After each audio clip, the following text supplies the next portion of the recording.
Hello listeners, मैं हूं प्रगति और फ्राइडे नाइट्स में आप लोगों का स्वागत है। पुणे हॉन्टेड हाउस के सेकंड पार्ट में हमने देखा कि चारों दोस्त अलीशा, नायशा, अंकित और रोहन एक ऐसी सड़क पर फंस गए हैं जहां से निकलने का उन्हें कोई रास्ता नहीं नज़र आ रहा था। अब देखते हैं उनके साथ आगे क्या होता है।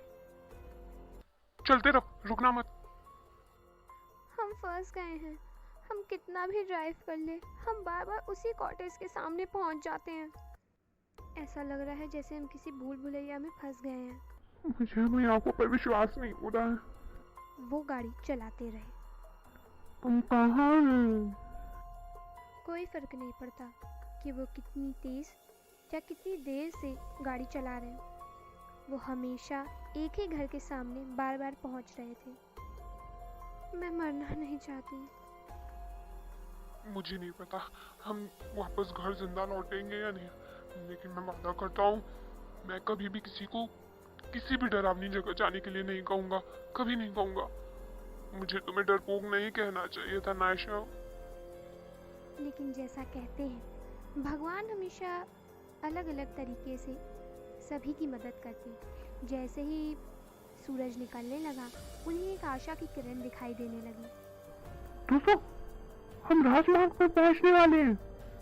मुझे तो अभी तक यकीन नहीं हो रहा है कि पिछले 4 घंटे से हमने क्या एक्सपीरियंस किया है।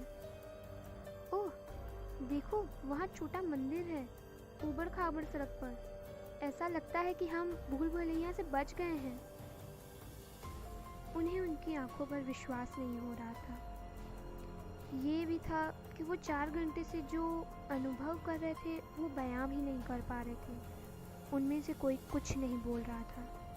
तभी अंकित प्लीज अब घर वापस चलो, मैं किसी भी मंदिर में नहीं जाना चाहती अब।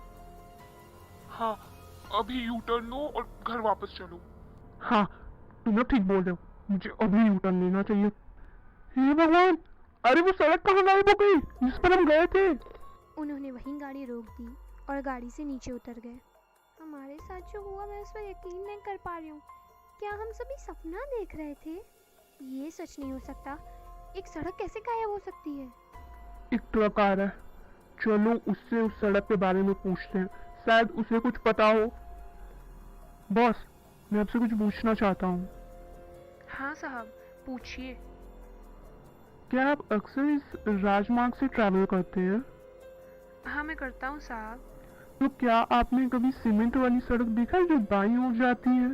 नहीं साहब, मैं रोज सुबह 4 बजे इसी मार्ग से यात्रा करता हूँ, लेकिन मैंने कभी ऐसी सड़क नहीं देखी। अंकित ने ये बात अपने दोस्तों को बताई। ये कैसे हो सकता है? हम 4 घंटे से उस सड़क पे ट्रैवल कर रहे थे। 4 घंटे से।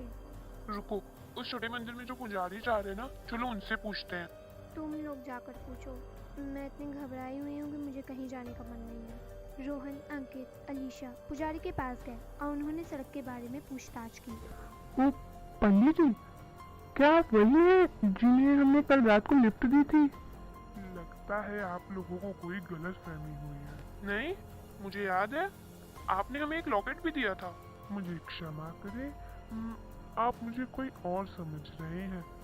अंकित ने उस सड़क पर जो कुछ भी अनुभव किया था वो सब कुछ पुजारी जी को बताया। पंडित जी, हम झूठ नहीं बोल रहे हैं। मुझे पता है कि ये सब किसी फिल्म की तरह लग रहा है, पर हम सभी सच में एक ऐसी सड़क पर फंस गए थे और उस रास्ते पर न सिर्फ नींबू और बरगद के पेड़ के अलावा कोई था ही नहीं। और हाँ, एक डरावना सा घर भी था। बच्चों, मैं आपको बता रहा हूँ, ऐसी कोई सड़क नहीं है।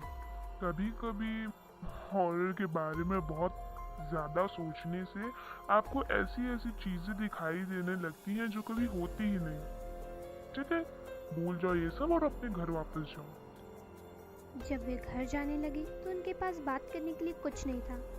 उन्हें समझ ही नहीं आ रहा था कि जो उनके साथ हुआ वो सच था या सपना। क्या तुम लोगों को नहीं लगता कि वे वही पुजारी है जिसे हमने लिफ्ट दी थी? उसकी शक्ल मिल रही थी ना? ये तो मैंने भी सोचा था, लेकिन उन्होंने तो इनकार ही कर दिया। वे वापस पुणे लौट आए और उन्होंने अलीशा और नायशा को उनके घर ड्रॉप किया। उसी दिन रोहन ने गूगल मैप पर सड़क खोजने की कोशिश की, लेकिन किसी भी वेबसाइट या ब्लॉग में उसे उस सड़क के बारे में कोई इन्फॉर्मेशन नहीं मिली। उसे उस सड़क के बारे में इंटरनेट पर कुछ भी नहीं मिला। क्या हम सच में सपना देख रहे थे? ये कुछ समझ में नहीं आ रहा है। ये सपना था या कुछ और?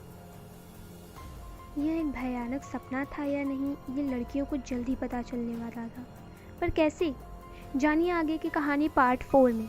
तब तक के लिए बाय बाय और थैंक्स फॉर वॉचिंग।